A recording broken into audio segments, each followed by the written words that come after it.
తక్కువ సమయంలో ఎక్కువ ఇన్ఫర్మేషన్ తెలుసుకోవడమే స్మార్ట్ పీపుల్ చేసే పని. మెగా వార్తల్లో మీరు మిస్ అవుతున్న మినీ డీటెయిల్స్ మీకోసం. Welcome to the four sides TV. Big debate కార్యక్రమానికి స్వాగతం. ఈరోజు నిన్న ఏదైతే పార్లమెంటు సమావేశాలను ఉద్దేశిస్తూ నరేంద్ర మోదీ ఏదైతే మాట్లాడారో, రాహుల్ గాంధీ నక్సలైట్ల భాష వాడుతున్నారు, నక్సలైట్ అనే ఒక పదాన్ని కూడా ఉపయోగించారు.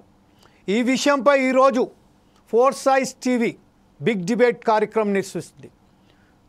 రాహుల్ గాంధీ నక్సలైటా అంటే నక్సలైట్ల భాష మాట్లాడుతున్నారని అర్బన్ నక్సలైట్గా అయితే చిత్రీకరించారో ఈ విషయంపై మాట్లాడడానికి ఈరోజు ఫోర్సైజ్ టీవీ చీఫ్ అడ్వైజర్ అయినటువంటి సుధాకర్ శర్మ గారు మాతో స్టూడియోలో ఉన్నారు. అలాగే గ్రంథాలయ సంస్థ తెలంగాణ గ్రంథాలయ సంస్థ చైర్మన్ అయినటువంటి రియాజ్ గారు కూడా మనతో ఉన్నారు మాట్లాడడానికి సిద్ధంగా స్టూడియోలో. అలాగే ఈరోజు మనతోని మాట్లాడడానికి సీనియర్ ఎనలిస్ట్ అయినట్టు బండారు రామ్మోహన్ రావు గారు కూడా మనతో మాట్లాడడానికి ఉన్నారు. అలాగే సీనియర్ ఎనలిస్ట్ అయినటువంటి ఉప్పాల లక్ష్మణ్ గారు కూడా ఈరోజు మాట్లాడడానికి ఉన్నారు. అదేవిధంగా బీజేపీ స్పోక్స్ పర్సన్ అయినటువంటి అమర్నాథ్ గారు కూడా ఈరోజు మనతో మాట్లాడడానికి జూమ్ లింక్లో రెడీగా ఉన్నారు. ఉస్మానియా యూనివర్సిటీ స్టూడెంట్స్ నాయకుడు అయినటువంటి నగేష్ గారు కూడా మనతో మాట్లాడున్నారు. అదే ఇంకొక విషయం ఏంటంటే Janga Raghavareddy oil and seeds ఆర్గనైజేషన్కు సంబంధించిన చైర్మన్, మాజీ డీసీసీబీ చైర్మన్ జంగ రాఘవరెడ్డి గారు కూడా మనతోటి కొద్దిసేపట్లో జాయిన్ అవుతారు. ఫస్ట్ మనం ఒకసారి రాహుల్ గాంధీ నక్సలైటా ఈ విషయంపై చర్చించే ముందు ఫోర్సైజ్ టీవీ చీఫ్ అడ్వైజర్ అయినటువంటి సుధాకర్ శర్మ గారిపై ఏం మాట్లాడతారో ఎట్లా విశ్లేషిస్తారో మనం చూసే ప్రయత్నం చేద్దాం. Sudhakar Sharma garu, please welcome to the four sides TV. Let me know that what is your opinion on it. Thank you Jameel ji. ముఖ్యంగా ఈనాటి చర్చా కార్యక్రమం చాలా ఆవశ్యకత కలిగిందని నేను తెలియజేసుకుంటున్నాను. ఎందువల్ల అంటే ప్రజాస్వామ్యంలో అత్యంత కీలకమైనటువంటి స్థానం పార్లమెంటు భవనానికి ఉంది. అసలు it is the temple of డెమోక్రసీగా మనం అభివర్ణించవచ్చు. అలాంటి స్థానంలో, అలాంటి ప్రాంతంలో, అలాంటి ఒక చోట మనం ఉన్నప్పుడు ఎలాంటి మన వాక్కు కానివ్వండి, భాష కానివ్వండి, సంస్కారం కానివ్వండి ఎలా ఉండాలి అనేది నిజంగా భావి తరాలు నేర్చుకునేటట్టు ఉండాలి. కానీ గత కొద్ది రోజులుగా మనం చూస్తున్నాం, ఉభయ పార్లమెంట్ హౌసుల్లో నిజంగా ఆశ్చర్యం కలుగుతోంది. అక్కడ వాడేటువంటి భాష యొక్క స్థాయి కానివ్వండి, ఆ విధానం కానివ్వండి, వాళ్ళు చేసేటువంటి హావభావాలు కానివ్వండి, facial expressions, they are really not in tune with what is expected of such tall leaders. మరీ ముఖ్యంగా మనం చూస్తూ ఉంటే రాజకీయాల్లో ప్రమాణాలు పడిపోతున్నాయి. ఇది నిజంగా చాలా ఆందోళన కలిగించేటువంటి అంశం. అందువల్ల ఈరోజు బీజేపీనా, కాంగ్రెసా, లేక ఇంకొక పార్టీనా అని కాకుండా ముఖ్యంగా ఈ పడిపోతున్నటువంటి ప్రమాణాలని ప్రతి ఒక్కరు కూడా గుర్తించాలి. అందువల్ల ఈ చర్చ చాలా ముఖ్యం, అత్యంత కీలకం. ఇక్కడికి విచ్చేసినటువంటి పెద్దలు కూడా వాళ్ళ యొక్క అమూల్యమైనటువంటి ఇన్పుట్స్ ఇస్తారు కాబట్టి వాటిని మనం స్వీకరించి ఒక అవగాహన కల్పించుకుందాం. Thank you very much Sudhakar Sharma garu. ప్రస్తుతం ఏదైతే ఉన్నదో బడ్జెట్ సమావేశాలు జరుగుతున్నాయి. బడ్జెట్ సమావేశాలలో చర్చలో భాగంగానే ఏదైతే ఫైనాన్స్ మినిస్టర్ సీతారామన్ గారు ఏదైతే బడ్జెట్ ప్రవేశపెట్టిన తర్వాత ఏదైతే చర్చ జరుగుతున్నదో ఆ నేపథ్యంలోనే మోడీ మాట్లాడుతూ ఈ విషయంపై ఈరోజు రాహుల్ గాంధీకి ప్రతిపక్ష నేత అయినటువంటి రాహుల్ గాంధీ మీద ఇలాంటి ఏదైతే వ్యాఖ్యలు చేశారో దీనిపై కాంగ్రెస్ పార్టీకి సంబంధించిన చాలా పెద్ద ఎత్తున గందరగోళం ఏర్పడింది.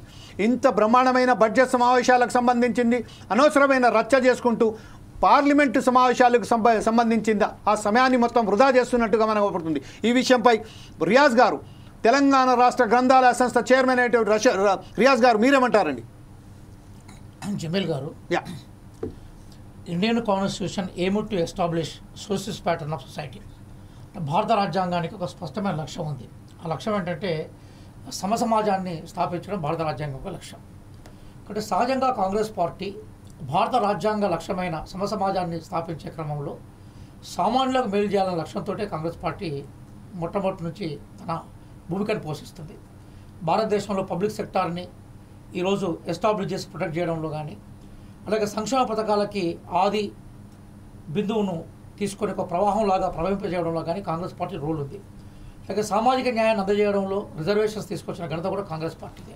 నెహ్రూయన్ ఫిలాసఫీ ఏదైతుందో సోషలిస్ట్ ఫిలాసఫీ, మిక్స్డ్ ఎకానమీ, అట్లాగే స్వదేశీ పెట్టుబడిదారులు కూడా నష్టపోకుండా మేము పబ్లిక్ సెక్టర్ కాపాడుతూనే స్వదేశీ పెట్టుబడిదారులు కూడా అవకాశాలు ఇచ్చాం. ఇది కాంగ్రెస్ పార్టీ యొక్క బేసిక్ ఫిలాసఫీ. ఈరోజు నిర్మలా సీతారామన్ గారి బడ్జెట్ ఏదైతుందో అది పూర్తిగా పెట్టుబడిదారులకు అనుకూలంగా ఉన్న బడ్జెట్గా మేము చెప్తూ వస్తాము. ఎగ్జాక్ట్లీ. అంటే బీజేపీ ఈ 10 సంవత్సరాల పాలసీ ఇప్పుడు 15 సంవత్సరాల వైపు ప్రయాణం చేస్తూ ఉన్నది. ఏముంది బీజేపీకి సంబంధించిన ఆర్థిక విధానాలు? అదాని, అంబానీ, భీష్మే ప్రధాని. కాబట్టి వాంటెడ్గా అంటే మనకి కోవిడ్ ఎపిసోడ్ జరిగినప్పుడు ప్రపంచం అంతా సంక్షోభంలో ఉంటే అదాని సంపద మాత్రం ఆకాశాన్ని అంటుకొని సామాన్యులకు ఏమి న్యాయం చేయలేని పరిస్థితికి నెట్టివేయబడ్డది. కాబట్టి సహజంగా ధనవంతులకు అనుకూలమైన పాలసీస్ ఏవైతున్నాయో వాటిని మేము వ్యతిరేకిస్తున్నాం. కాబట్టి ఏ సోషలిస్ట్ ఫ్యాక్టరీకి సంబంధించిన పాలసీస్ను ఇంప్లిమెంట్ చేయమంటున్నాం. ఒకసారి రాహుల్ గాంధీ గారు ఓపెన్ చెప్తున్నారు కదా, క్రిమీ లేయర్కి సంబంధించిన సంపదని, క్రిమీ లేయర్స్ పెట్టుబడిదారులను మేము వ్యతిరేకిస్తున్నాం చెప్పారు ఆయన. అంటే క్రిమీ లేయర్లను వ్యతిరేకిస్తే, అట్లాగే ధనవంతులను వ్యతిరేకిస్తే, ధనవంతులు అంటే ప్రభుత్వం ఎవరినైతే కొంతమందిని కావాలని పెట్టుబడిదారులుగా మార్చి వారిని ఎంకరేజ్ చేసే ప్రయత్నం చేస్తే, దాన్ని రాహుల్ గాంధీ గారు పార్లమెంట్లో ప్రస్తావిస్తే అది నక్సలైట్ భాష అనుకుంటే, దాన్ని ఆయన నక్సలైట్ భాష, ఆయన నక్సలైట్ అంటే మన ప్రపంచంలో తిరుగుబాటు చేసేవాడు, పోరాటం చేసేవాడు, భారత రాజ్యాంగం ఇచ్చిన ఫండమెంటల్ రైట్స్ని కాపాడుకోవాలనుకుంటే అందరూ నక్సలైట్లు అవుతారు. ఇప్పుడు ప్రధానమంత్రి మోడీ గారు ప్రధాన ప్రతిపక్షం ఉన్న కాంగ్రెస్ పార్టీ నాయకుడిని రాహుల్ గాంధీ గారిని పట్టుకొని అర్బన్ నక్సలైట్ అనడం ఏదైతుందో, పాప ఆయన అసహనానికి, లేదా పెట్టుబడిదారుల వైపు నేను ఉన్నాను కాబట్టి నన్ను ప్రశ్నించే వాళ్ళందరూ కూడా అర్బన్ నక్సలైట్ చేసి రాహుల్ గాంధీ మేము ముద్ర వేయడానికి మాత్రం మనం చాలా ఆశ్చర్యంగా చూడాలి. రాహుల్ గాంధీ గారి భాష మేము మా కాంగ్రెస్ ఫిలాసఫీకి అనుగుణంగానే సమయవాదరిదాన్ని సమాజాన్ని స్థాపించాలనుకుంటున్నాం. మేము అట్లాగే పేదలకు అనుకూలంగా ఉంటామనుకున్నాం. కాబట్టి మోడీ గారు, గౌరవ ప్రధాని మోడీ గారిని మీకు ఒక చిన్న ఎగ్జాంపుల్ చెప్పి నేను నా వాదన ముగిస్తాను. మరి మోడీ గారు అమెరికాకు పోయి 4 ఏళ్ల క్రితము, పెద్దలు శర్మ గారు ఉన్నారు ఇక్కడ, ఆయన ఏమన్నారు, అబ్కీ బార్ ట్రంప్ సర్కార్ అన్నాడు. ఆయన అమెరికా ఓటర్. ఆయన ఇప్పుడు అక్కడ ట్రంప్ సర్కార్ ఉంటాడా, బిడెన్ ఉంటాడా, ఇంకెవరు ఉంటాడా, అమెరికన్ ఓటర్లు నిర్ణయించుకుంటారు కదా. ఈయన అమెరికా ఏమన్నాడు, అబ్కీ బార్ ట్రంప్ సర్కార్ అన్నాడు కదా. మరి అప్పుడు మేము మోడీ గారిని ఏమన్నా అమెరికా తొత్తనాలా, అమెరికా ఓటర్ అనాలా, లేదా అమెరికాకు సాగిలా పడుతున్న వ్యక్తి అనాలా? ఇష్యూస్ ఏమైనా మోడీ గారి పట్ల మాకు గౌరవం ఉంటుంది. Prime minister of India, we respect him. అట్లాగే ప్రతిపక్ష నేత కూడా, ప్రతిపక్షాలు కూడా మాట్లాడుతుంటాయి. ప్రతిపక్షాలకు మాట్లాడుతున్నప్పుడు సమానంతో సమాధానం చెప్పాల్సిన బాధ్యత కూడా మోడీ గారు ఉంటుంది. కానీ ఏకంగా ప్రతిపక్ష నేతను పట్టుకొని అర్బన్ నక్సలైట్ అంటే ఆ భాష మాట్లాడడం ద్వారా అర్బన్ నక్సలైట్ మీరు అనుకుంటే భారతదేశంలో చాలామంది అర్బన్ నక్సలైట్ కనబడుతూ ఉంటారు. గౌరవ ప్రధాని అట్లా మాట్లాడడం అనేది బాధ్యతారాహిత్యం, దురదృష్టకరం, దుర్మార్గంగా కాంగ్రెస్ పార్టీకి మేము భావిస్తున్నాం. రియాజ్ గారు, ఒక విషయం మాత్రం చాలా స్పష్టంగా ఉన్నది. గతంలో ఒకసారి కాంగ్రెస్ ప్రభుత్వం అది కార్యాలయం ఓపెనింగ్ సెరమనీలో మాట్లాడుతూ నేను బీజేపీ మీద, ఆర్ఎస్ఎస్ మీద, అలాగే భారత రాజ్యాంగం మీద కూడా నేను పోరాడతాను అని చెప్పారు. ఈ విషయంపై అది ఇంతకుముందు మనం మాట్లాడినందుకు అది ఉన్నట్టుగా మీరు భావిస్తున్నారా? క్లిప్పింగ్ చూపెడితే నేను మాట్లాడతాను, ఏది పడుతుంది గాలి పోయేది పోయి నేను తొలగించుకునే ప్రయత్నం చేయాలి అంటే మీరు వినండి చాలా క్లియర్గా ఏంటంటే, సీలి అనే ఒక పొలిటికల్ ఫిలాసఫర్ ఏమంటాడంటే, democracy is a form of government where everybody has share. ప్రజలందరూ భాగస్వామ్యం వహించే రూపమే ప్రజాస్వామ్యం. కానీ ఈరోజు ప్రజాస్వామ్యాన్ని ఏం చేశారంటే వీళ్ళు మోడీ స్వామ్యంగా మార్చేశారు. ఎలక్షన్ కమిషన్ తమ చేతుల్లో తీసుకున్నారు, అట్లాగే ఏడీలను తమ జేబులో ప్యాకెట్లుగా తీసుకున్నారు, అట్లాగే 8 రాష్ట్రాల ప్రభుత్వాలను కూలగొట్టారు. ఎవరైనా ప్రశ్నిస్తే వాళ్ళను ఇట్లా అర్బన్ నక్సలైట్ అంటున్నారు. భారత స్టేట్ అర్బన్ నక్సలైట్ అనే పదానికి సంబంధించింది. అర్బన్ నక్సలైట్ అనేది అర్బన్ నక్సలైట్ అనేది తప్పిదమా? అర్బన్ నక్సలైట్ అంటే తప్పిదమా? అర్బన్ నక్సలైట్ అనడం పదం తప్పదా? చెప్తున్నాను, మళ్ళీ మిమ్మల్ని అడుగుతున్నాను. ప్రశ్నించే వాళ్ళందరినీ అర్బన్ నక్సలైట్ అని మోడీ గారు అంటే, ప్రశ్నించే వాళ్ళు అర్బన్ నక్సలైట్ ఇప్పుడు ప్రశ్న నేను వ్యతిరేకించడం సమర్థించడం కాదు. మోడీ గారు అర్బన్ నక్సలైట్ అనే ఏ ఉద్దేశంతో అన్నారు? అసలు నక్సలైట్ అనే పదానికి మోడీ గారు ఇచ్చే నిర్వచనం ఏందో కూడా మేము తెలుసుకుంటున్నాం. ఇది ఒకటి మాత్రం నేను మీతో అడగదలుచుకున్నాను నెక్స్ట్ ఇన్ ఫ్యూచర్ లో. కాకపోతే ఒక్క విషయం ఏంటంటే, మోడీ గారు ఇచ్చే నిర్వచనం ఎందుకు ఆ విషయాన్ని ప్రస్తావనిస్తున్నారంటే, అమిత్ షా గారు ఏమన్నారు, 2020 తర్వాత 2026 మార్చి తర్వాత అసలు నక్సలైట్లు ఉండరు, నక్సలైట్ అని మొత్తం తుడిచిపెట్టేస్తా ఉన్నారు. 22లో కూడా అన్నారు. అదే చెప్తున్నాను సార్. ఏమంటే నువ్వు నక్సలైట్లు మొత్తం తుడిచివేస్తావని, రాహుల్ గాంధీని కూడా నువ్వు అర్బన్ నక్సలైట్ అంటే రాహుల్ గాంధీ గారిని తుడిచిపెడతావని ఒక ఇండైరెక్ట్ హెచ్చరిక చేస్తున్నారా? అది సరైన భాష కాదు. ప్రధానమంత్రి స్థాయిలో ఉండే వాటిలో మాట్లాడడం సరికాదని మేము అభిప్రాయపడుతున్నాం. పార్లమెంట్లో ప్రశ్నలు ఉంటాయి, సమాధానాలు ఉంటాయి, దాన్ని ఎదుర్కొనే స్వేచ్ఛ ఉండాలి. బాధ్యతాయుతమైన ప్రధానమంత్రి గారు దానికి సమాధానం చెప్పాలి తప్ప ప్రశ్నించే ప్రతి ఒక్కరిని అర్బన్ నక్సలైట్ అని ఆయనని నక్సలైట్లందరూ ఏరేస్తామని ఈయనంటే మరి మొత్తం మీకు మేము వ్యతిరేకించాలని ఏరేస్తారని అర్థంలోనే మేము దాన్ని స్వీకరించే ప్రయత్నం చేస్తాం కదా. అదే సందర్భంగా రాజ్యాన్ని, స్టేట్ అంటే 2 అర్థాలు ఉంటాయి. ఇంగ్లీష్లో స్టేట్ అంటే రాజ్యము, మనము తెలుగు భాషలో తీసుకున్నప్పుడు రాష్ట్రం కూడా అయితే ఆ క్రమంలో రాజ్యాన్ని ఎవరైతే తమ సొంతం చేసుకుంటూ ఉంటారో సరైనది కాదనే కోణంలోనే రాహుల్ గాంధీ గారు మాట్లాడారు. రైట్. ఇదే విషయంపై బండారు రామ్మోహన్ గారి దగ్గరికి వెళ్దాం. బండారు రామ్మోహన్ గారు ఇప్పుడు ప్రస్తుతం ఏదైతే మన రియాజ్ గారు చెప్పారో దానికి సంబంధించి రాష్ట్రం వేరు రాజ్యాంగం వేరు అని, అయితే అర్బన్ ప్రశ్నించేవాడు మొత్తం ఎవరైతే ప్రశ్నిస్తారో వారందరూ అర్బన్ నక్సలైట్ అవుతారా, ఒక విధంగా బెదిరించే ధోరణిలో మోదీ గారు మాట్లాడాలని చెప్తున్నారు. ఈ విషయంపై ఇంకొక చిన్న విషయం ఏంటంటే, గతంలో కాంగ్రెస్ పార్టీకి సంబంధించిన ఒక కార్యాలయం ఎప్పుడైతే ఓపెనింగ్ సెరమనీలో మాట్లాడుతూ అంటే ఒక నాలుకకు సంబంధించిన ఒక మాట మాట్లాడారు అని మనం ఖచ్చితంగా చెప్పగలుగుతున్నాం. కాకపోతే ఒక తిప్పిని ఉందా చూపెట్టండి అని ఒక ఛాలెంజ్ చేస్తున్నారు. ఈ విషయంపై మీ దగ్గర ఉన్న సమాచారం ఏంటి, మీరు దీన్ని ఎట్లా విశ్లేషిస్తారండి? సుధాకర్ శర్మ గారికి, ఈ ప్యానెల్లో ఉన్న మిత్రులందరికీ నమస్కారం. రియాజ్ గారితో ఏకీపిస్తున్నాం. ఇండియన్ స్టేట్ అంటే రాజ్యమే. నక్సలైట్ల భాష రాజ్యంతో పోరాడుతున్నాం అంటారు కదా, నష్టమే ఉన్నది. రాజ్యం తప్పు చేస్తే పోరాడాల్సిందే. ఒక ఉదాహరణ గుర్తు చేస్తాను నేను. సరిగ్గా నా జీవితంలో కూడా ఇందిరా ఇండియా ఇందిరా 1975 కన్నా ముందు, ఎమర్జెన్సీ కన్నా ముందు బారు అని అప్పుడు అధ్యక్షుడు ఉండేవాడు, కాంగ్రెస్ పార్టీ జాతీయ అధ్యక్షుడు. అంటే నా మొట్టమొదటి వ్యాసం సరిగ్గా 50 ఏళ్ళు అవుతుంది జర్నలిజం ప్రవేశించి, మొట్టమొదటి వ్యాసం దానికి వ్యతిరేకంగా రాసిన. ఇండియా శాశ్వతం ఉంటుంది, ఇందిరాగాంధీ శాశ్వతం కాదు, ఇందిరాబాయి ఇంకోరు రావచ్చు, కానీ ఇండియా కాదని. అదే స్ఫూర్తితో ఇవాళ కూడా మోడీ తప్పు మాట్లాడితే మోడీని కూడా విమర్శించాల్సింది తప్పు లేదు అంటున్నాను. ప్రజాస్వామ్యంలో సోక్రటీస్ చెప్తారు, మన భావం ఎదుటి వాళ్ళు అంగీకరించకపోవచ్చు, కానీ వాళ్ళు మన భావాన్ని అంగీకరించకపోవచ్చు, కానీ ఎదుటి పరస్పరం చర్చల ద్వారా పరస్పరం వాళ్ళు చెప్పే విషయాన్ని సావధానంగా వినాలి, అప్పుడు సమాధానం చెప్పాలి. కానీ ఇప్పుడు కూడా జమీల్ గారు చర్చలో వెలుగు పుట్టాలి, వేడి పుట్టకూడదు. నిజంగా నిన్న జరిగింది ఏంటంటే, నిన్న అనుకోకుండా కాకతాళీయంగా వచ్చిన అవకాశాన్ని నా ఉద్దేశం ప్రకారం ఒక రకంగా దుర్వినియోగం చేసిన మోడీ గారు అంటున్నాడు. ఎట్లా అంటే చెప్తాను. నిన్న అనుకోకుండా రాష్ట్రపతి మనకు ప్రసంగానికి ధన్యవాదాలు తెలిపే తీర్మానం. ప్రచార సమాప్తి మొన్ననే అయిపోయింది. ఇది ఢిల్లీలో ఎన్నికల ప్రచార సమితి మొన్న సాయంత్రానికి అయిపోయింది. నిన్న పార్లమెంట్ లో వచ్చిన చివరి అవకాశాన్ని, అంటే ప్రధానమంత్రిగా వారికి అవకాశం వస్తుంది కాదని లేదు, ఆ అవకాశాన్ని ప్రతిపక్షాలను దుర్మాడడంలో చాలా పెద్ద ఎత్తున తీవ్రంగా చేశారు. అది ఒక రకంగా చెప్పాలంటే, నేను అది కూడా ఆర్టికల్ రాసిన వాళ్ళ ఈ ఎన్నికల ప్రచారానికి వాడుకున్నాడు అంటున్నాడు. ఢిల్లీ ఎన్నికల ప్రచారానికి దాన్ని వాడుకున్నట్టే లెక్క. ఎట్లా అంటే, అటు రాహుల్ గాంధీని ఈ మాట అన్నారు, రెండో ఏమన్నారు, మన కేజ్రీవాల్ కూడా విమర్శించుకుంటూ ఢిల్లీ గురించి, ఢిల్లీ ఓటర్లను ఉద్దేశించి కూడా మాట్లాడారు. పార్లమెంట్ సాక్షిగా అది సరైనది కాదు, ఆ స్థాయికి సరైనది కాదు. ఎందుకంటే అవకాశం వచ్చింది కనుక రాష్ట్రపతి తీర్మానంలో ఏమో, రాష్ట్రపతి ప్రసంగంలో ఏముందో దాని గురించి మాట్లాడుకుంటూ పోతే సరిపోతుంది. కానీ ఆయన మొత్తం సమయాన్ని దాదాపు గంటన్నర సేపు వెనక కూర్చున్న వాళ్ళు నిద్రపోతున్నారు. చెప్పాలంటే కిరణ్ రిజిజు ఏమో యాక్టివ్ ఉన్నారు, ఇంకొక ఆయన నిద్రపోతున్నాడు. అటువంటి బస్సులు గంటన్నర సేపు పూర్తిగా ప్రతిపక్షాలను దుర్మార్గం కేంద్రీకరించాడు. అనుకోని అవకాశం ఢిల్లీ ఎన్నికలకు కాంగ్రెస్ పార్టీని ఇటు కేజ్రీవాల్ కూడా విమర్శించినట్లయింది. ఒక మాట అంటారు, నక్సలైట్లే దేశభక్తులు అన్న ఎన్టీ రామారావు గారిని కూడా అరెస్ట్ చేసి లోపడబడేయాలి కదా.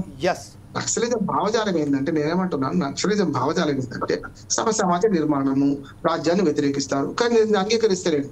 ఇప్పుడు కమ్యూనిస్టులు 51 దాకా నిషేధిత పార్టీ పీడిఎఫ్ ప్రకారం పోటీ చేశారు. వాళ్ళు పీడిఎఫ్ పార్టీ పేరు అప్పుడు చేయకూడదు వాళ్ళ కమ్యూనిస్ట్ పార్టీలకు 1952, 51, 52 ఎన్నికల్లో. అట్లా చూసుకుంటే ఇవాళ అడవుల పాలై నిజంగా పేదల కోసం పోరాడుతున్న వాళ్ళేమో బలవుతున్నారు, ఎన్కౌంటర్లు అవుతున్నాయి. ఇప్పుడు చూశారు కదా, ఈ సంవత్సరంలో 100 మంది ఎన్కౌంటర్లు చచ్చిపోయాం. పోయిన సంవత్సరం చూసుకుంటే అంటే 12 మంది, 16 మంది, 20 మంది. ఎవరి కోసం ఈ త్యాగాలు? నిజంగా చెప్పాలంటే వాళ్ళు సమాజం కోసం వాళ్ళ భార్య బిడ్డలను, తల్లిదండ్రులను విడిచిపెట్టి చేస్తుంటే ఎక్కడైతే హితవు చెప్తున్నారు, అంటే అర్బన్ నక్సలైట్ అన్న పదం ఎట్లవుతుందంటే, ఎవరైతే వాళ్ళని ప్రేరేపిస్తున్నారో, వాళ్ళు ఎవరు రచనల ద్వారా వాళ్ళని చేస్తున్నారో వాళ్ళందరూ కూడా ఇక్కడ హైదరాబాద్ లో కూర్చొని లేకుంటే ఢిల్లీలో కూర్చొని మాట్లాడుతున్నారు అంటున్నాడు. అందుకని అర్బన్ నక్సలైట్ అన్న భావం వచ్చింది. నిజంగా చెప్పాలంటే వాళ్ళు ఏమో ఆత్మహత్య చేసుకుంటారు, నిజంగా చెప్పి ఆత్మత్యాగాలు చేసుకుంటారు. ఆ త్యాగానికి విలువ లేకుండా పోయింది. స్టేట్ మీద పోరాటం అంటే, అందుకని రాహుల్ గాంధీ స్టేట్ అన్నాడు కానీ భారతదేశం మీద పోరాటం అనలే. స్టేట్ అంటే రాజ్యం, స్టేట్ అంటే రాజ్యం అని అర్థం ఇంగ్లీష్ లో చూసుకుంటే. తెలుగులో మీరు అన్నట్టు రాష్ట్రం అనే అర్థం కూడా వచ్చినా సరే మనం స్టేట్ అంటే రాజ్యం అంటాం. అంటే ఎప్పుడు కూడా హింస మనం ప్రజలు చేసిన దానికన్నా ప్రైవేట్ హింసకు ప్రభుత్వ హింసకు తేడా ఉంది. ప్రభుత్వ హింస నేరం, ఎందుకంటే రాజ్యాన్ని కాపాడాల్సింది వాళ్ళు, ప్రజల్ని కాపాడాల్సింది వాళ్ళు. మన ఉదాహరణకు ఒక మాట చెప్తాను జమీల్ గారు, ఒక మాట చెప్పి ముగిస్తాను. ఇప్పుడు మన పిల్లలు మనం చెప్పింది వినకపోతే, వాళ్ళు చెప్పింది మనం వినకపోతే, ఏదైనా కొనియకపోతే ఏం చేస్తారు? చేతిలో ఏది ఉంటే అది విసిరి కొడతారు. బండకు బట్టి కొట్టురా పోరండి అని మనం అంటే నిజంగానే బండకేసి కొడతాం పిల్లవాళ్ళని, మన పిల్లలు కదా. అంటే రాజ్యానికి సంయమనం ఉండాలి, పిల్లలకు సంయమనం ఉండదు, ఒక్కోసారి దాటిపోతాం. అందుకనే దీన్ని గమనించాల్సింది ఏంటంటే నక్సలిజం భావజాలం ఏమున్నది, కమ్యూనిజం భావజాలంతో వచ్చింది. కాకపోతే తుపాకీ గోటం ద్వారా రాజ్యాధికారం సాధిస్తామనుకుంటున్నారు వాళ్ళు. అది సాధ్యం కాదంటున్నాను నేను. ఎందుకంటే పాపం వాళ్ళు అతి ఎక్కువ, అంటే ఎవరైనా చెప్పాలంటే కొండకు పెద్ద ఎత్తున వెంట్రుక కట్టిన అంటున్నాడు. సాధ్యం కాదు. ఎందుకు సాధ్యం కాదంటే ఇంత పెద్ద స్టేట్, మళ్ళీ స్టేట్ అంటే భూతార్థం తప్పుడు అర్థం కాదు, ఇంత పెద్ద రాజ్యం వ్యక్తులుగా నిలబడి లేరు వాళ్ళు. ఛత్తీస్గఢ్ కావచ్చు, అంబుడ్ మధ్య కావచ్చు, అక్కడ కొద్ది రోజులు మాత్రం నిలబడగలుగుతారు, ప్రభుత్వాన్ని ఏర్పాటు చేయగలుగుతారు, వాళ్ళదైన ప్రభుత్వాన్ని నడపగలుగుతారు. కానీ వాళ్ళు దాడి చేస్తే ఏమైతే చూశారు కదా, డ్రోన్ల ద్వారా రకరకాల దాడి చేస్తే కకావికరమై చచ్చిపోతున్నారు. నేను వాళ్ళందరి పట్ల సానుభూతి వ్యక్తం చేస్తున్నాను స్పష్టంగా. వారు ఎవరి కోసం చేస్తున్నారో వాళ్ళందరూ వారి సంఘీభావం లేకుండా ఉన్నారు. ఆర్థికంగా ఇప్పుడే తీవ్రవాదానికి కారణం ఒక మాట చెప్పి ముగిస్తారు. బిల్ క్లింటన్ అంటాడు తీవ్రవాదానికి 2 కారణాలు. ఒకటి పేదరికము, రెండోది మత తీవ్రవాదం. మామూలు తీవ్రవాదానికి కూడా మత తీవ్రవాదానికి కూడా పేదరికం కారణం అవుతుంది. ఎక్కడైతే పేదరికం ఉందో అక్కడ తీవ్రవాదం ఉన్నది. కనుక పేదరికాన్ని దూరం చేసి మౌలిక వసతులు కల్పించి వాళ్ళని జనజీవన ప్రవంతిలో తీసుకొచ్చే ప్రయత్నం చేయాలి, అది కరెక్ట్. కానీ ఇట్లా చంపుకుంటూ పోతే ఎంతమంది చంపుకుంటూ పోతారు అనే మాట నేను ఎప్పుడు కన్నాభిరాంతో కలిసి నిజామాబాద్ లో తిరుగుతుంటే ఒక ముసలి ఆయన అన్నాడు, యూరో కూడా చనిపోయిన ఎన్కౌంటర్ లో మేము వెళ్ళాం. ఒక ముసలి ఆయన నిరక్షరాస్తుడు అన్నాడు, సార్ ఇట్లా చంపుకుంటూ పోతే ఎంతమంది చంపుకుంటూ పోతారు సార్, కోర్టులు లేవా అన్నాడు. నిజంగానే కదా, ఆ అమాయకుడు నిరక్షరాస్తుడు అని ప్రశ్నకు ఇప్పటికే అది కాంగ్రెస్ కావచ్చు, బీజేపీ కావచ్చు, నా ఉద్దేశం ప్రకారం 2 పార్టీలు 2 ఉండే. కాంగ్రెస్ హయాంలో ఎన్కౌంటర్ జరగలేదా, బీజేపీ హయాంలో జరుగుతలేవా? అంటే ఎవరైనా కేంద్ర ప్రభుత్వం ఎవరు అధికారంలో ఉన్నా, రాష్ట్ర ప్రభుత్వం ఎవరు అధికారంలో ఉన్నా రాజ్యం నిర్వహించే తీరు, రాజ్యం చేస్తున్న ప్రవర్తించే తీరు ఒకే విధంగా ఉన్నది. దీనికి పరిష్కారం ఒక్కటే జమీల్ గారు. ఇప్పుడు రాహుల్ గాంధీ అన్నాడా ఇంకెవరన్నా సమస్య కాదు, మంచి చర్చ వచ్చింది. ఈ చర్చలో నా విజ్ఞప్తి ఏంటంటే ఇవాళ పార్టీలకు అతీతంగా మనందరూ ఆలోచన చేయాలి. పేదలుగా మిగిలిపోతున్నారు, పెద్దలుగా అవుతున్నారు. ఆర్థిక అసమానతలు బాగా పెరిగిపోతున్నాయి. ఈ స్థితిలో ఆర్థిక అసమానతలు తగ్గించే క్రమం చేద్దామా, లేకపోతే ఇట్లా చంపుకుంటూ పోదామని ఆలోచించాల్సిన బాధ్యత అన్ని రాజకీయ పార్టీల మీద ఉందని నేను అంటున్నాను. ఒక కమ్యూనిస్ట్ పార్టీలు కాదు, అన్ని రాజకీయ పార్టీల మీద ఉన్నది. సమాజ నిర్మాణానికి, ఆర్థిక అసమానత నిర్మూలనకు ప్రజలు కృషి చేస్తుంటే ఇప్పటికి కూడా తెల్ల రేషన్ కార్డులు ఎందుకు వెళ్ళిపోతున్నాయి? ఇప్పటికి కూడా ఇవాళ ఒక్కొక్క ఊళ్ళో మనకు తెల్ల రేషన్ కార్డు ఇస్తా అంటే 1000 మంది ఎందుకు ఎగబడుతున్నారు? అంటే సమస్య పరిష్కారం కాదే. పేదరిక నిర్మూలన మాత్రమే నక్సలిజాన్ని నిర్మూలిస్తుంది. ఇది అర్థం చేసుకోకుంటే మనుషులు చంపుకుంటూ పోతే రాహుల్ గాంధీ మాట్లాడే తప్పే, మోడీ మాట్లాడే తప్పే. Right sir. ఇదే విషయంపై అమర్నాథ్, బీజేపీ నాయకులైనటువంటి అమర్నాథ్ గారు ఉన్నారు.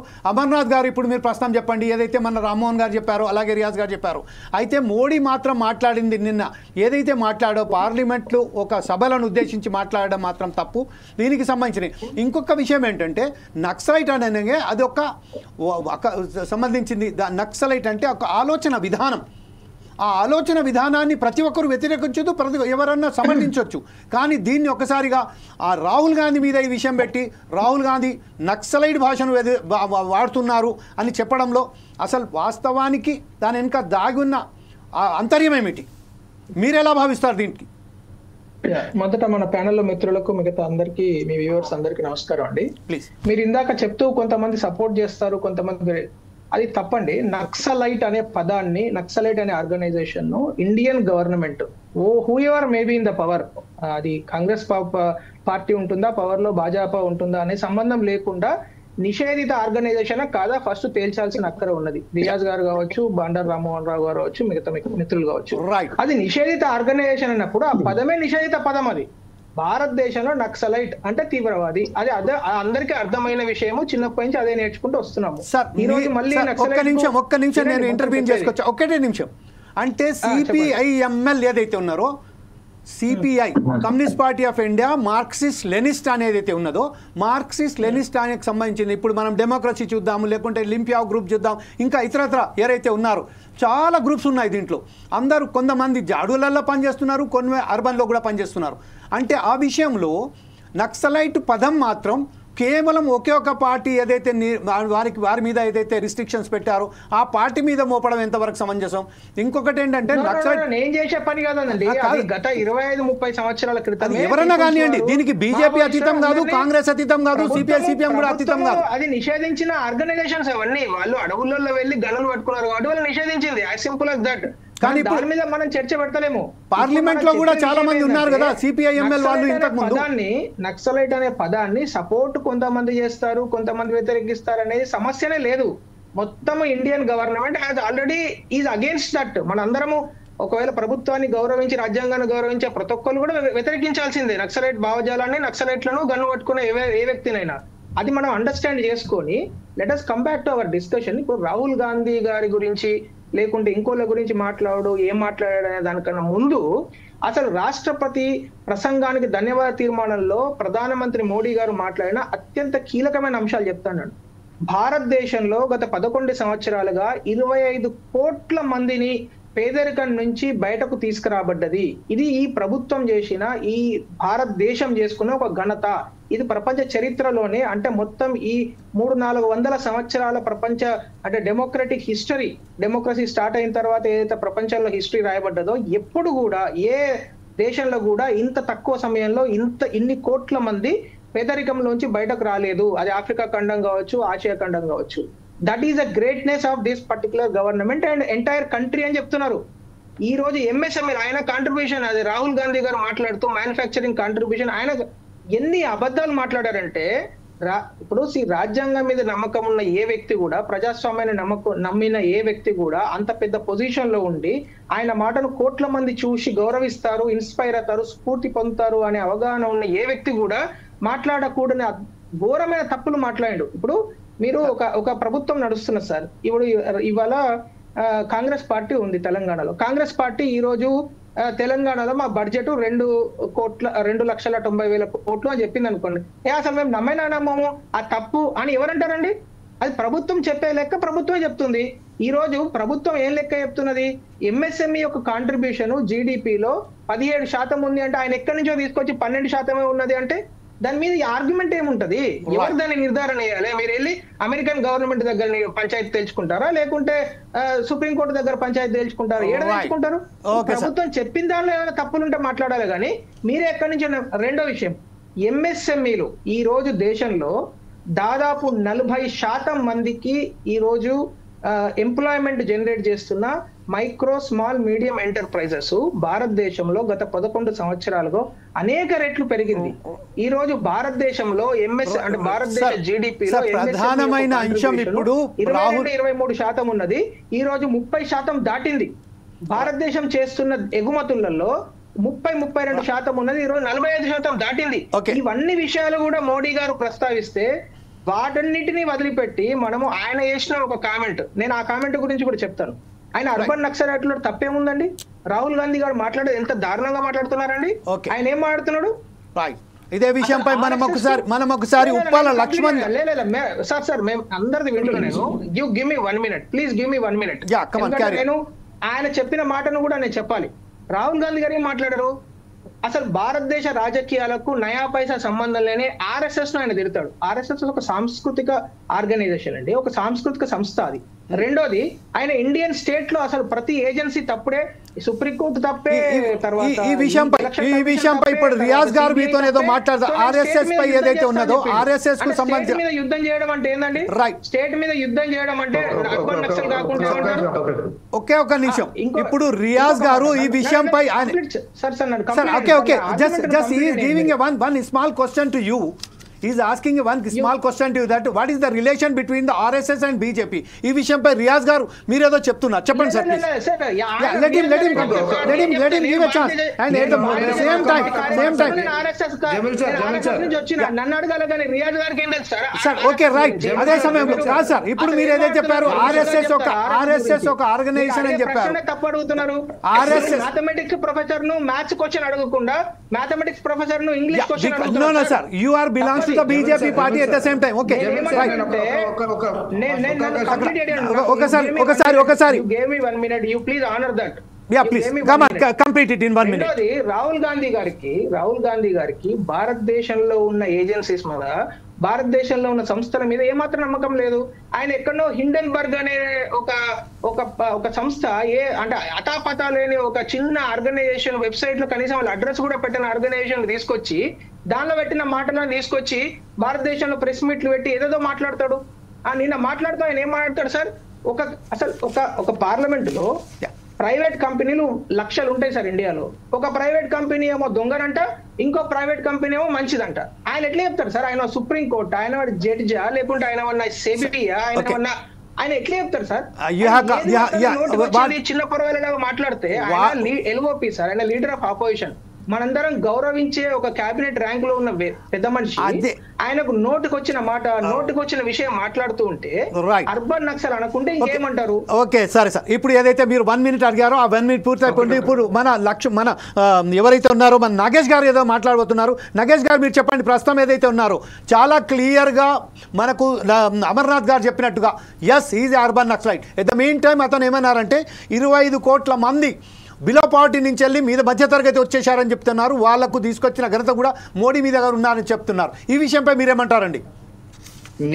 నేనేమంటున్నా అంటే రియాజ్ సార్ గారికి మిగతా ఉన్న వాళ్ళందరికీ ధన్యవాదాలు. Come to the topic. Channel వాళ్ళకి కమ్ టు ద టాపిక్. అంటే అర్బన్ నక్సలైట్ అంటూ తీవ్రవాదులు అన్నారు, దాన్ని వెనక్కి తీసుకోవాలి. ఎందుకంటే ఇలా మాలాంటి యూనివర్సిటీ స్టూడెంట్స్ మాలాంటి వాళ్ళు ఏం నేర్చుకోవాలి? ఇవాళ ఇంకో మాట RSS అన్నాడు, ఏం రాటిఫికేషన్ ఇచ్చి మోర్ ఇచ్చిందా సార్? రాజ్యాంగం మోర్ ఇచ్చిందా? RSS బజరంగ దళాన్ని ఏమన్నా మోర్ రాటిఫికేషన్ ఇచ్చిరా? ఇవాళ దేశం మణిపూర్ పిలుస్తుంటే ఒక్కనాడు పోడు మోడీ గారు. ఇవాళ SC ST దళితులలో పూర్తి స్థాయిలో దాన్ని ధ్వంసం చేసింది మోడీ. నరేంద్ర మోడీని ఏమనాలి? ఇవాళ బాబాసాహెబ్ అంబేద్కర్ రాజ్యాంగానికి వ్యతిరేక అంటారు, వీళ్ళ హోమ్ మినిస్టర్ గారు అంబేద్కర్ అనిస్తారు. ఇవాళ మోడీ గారు మాట్లాడింది తప్పే. ఇవాళ రాహుల్ గాంధీ మాట్లాడింది అర్బన్ నక్సలైట్ ఎట్లయితారు? 1967లో పుట్టిన నాకు ఇవాళ మావోగా కనుక ఉండు. ఇవాళ మావో ఆలోచన విధానమే నా ఆలోచన, మావో లేడు, ఆ సంస్థకు నేనే ఆధిపత్యం అన్నట్టుగా మోడీ మాట్లాడేది కనబడతా ఉంది. ఇవాళ చాలా తప్పుగా, నీచంగా, నిరుసిగ్గుగా మాట్లాడుతా ఉన్నా. మోడీ గారు ఇవాళ దేశానికి ప్రధాని సార్, అందరికి ఇన్స్పిరేషన్ గా ఉండాలి. ఇష్టం వచ్చినట్టు మాట్లాడటానికి ఎవరి సొమ్మది పార్లమెంట్ లో ఉన్నది? ఇదే విషయంపై ఒకసారి మనం ఇన్స్పిరేషన్ గా ఉండాలి. ఇవాళ ప్రతిపక్షాలు ముక్కు మీద ఏలేసుకుని నువ్వు మణిపూర్ పిలుస్తుంది పో. ఇవాళ ఎక్కడ ముస్లింలను కొత్త కోసినావు? ఇవాళ పశ్చిమ బెంగాల్లో పుట్టిన 1967లో పుట్టిన ఆ నక్సలైట్లు ఏం తీసుకుపోయారు సార్? ఇవాళ నక్సలైట్ గా మేము అంటాం, ఇవాళ వాళ్ళ ఒక మొక్కజొన్న కంకి తీసుకుపోయారా, భూమి తీసుకుపోయారా, డబ్బు తీసుకుపోయారా? ఇవాళ దేవుళ్ళ పేరు మీద, గుళ్ళ పేరు మీద మేము యూనివర్సిటీలు పెట్టమంటున్నాం, కట్టారు. ఉన్న యూనివర్సిటీలను బంద్ చేస్తారు. ఇలా గోరక్షర్ పేరు మీద ఇవాళ మనుషులను కోస్తారు, ఇలా ముస్లింలను కోస్తారు, ఇలా మనుషులను ధ్వంసం చేస్తున్న మోడీ గారిని ఇలా మళ్ళీ ఇలా ఈ దరిద్రం ఏంటంటే ఇవాళ ఏమన్నాడు సోదరుడు ఏమన్నాడు, 25 కోట్ల మందికి. అరే ఎక్కడ పోయిండు అదాని అంబానీ, ఎటుపోయిండు విజయమాల, ఎటుపోయిండు నీరవ్ మోడీ, ఎటుపోయిండు? ఇవాళ మిమ్మల్ని ప్రశ్నించిన గౌరీ లంకేష్ ను మట్టున పెట్టింది కదా ఈ దేశం, కరువుకి ఎటుపోయిండు?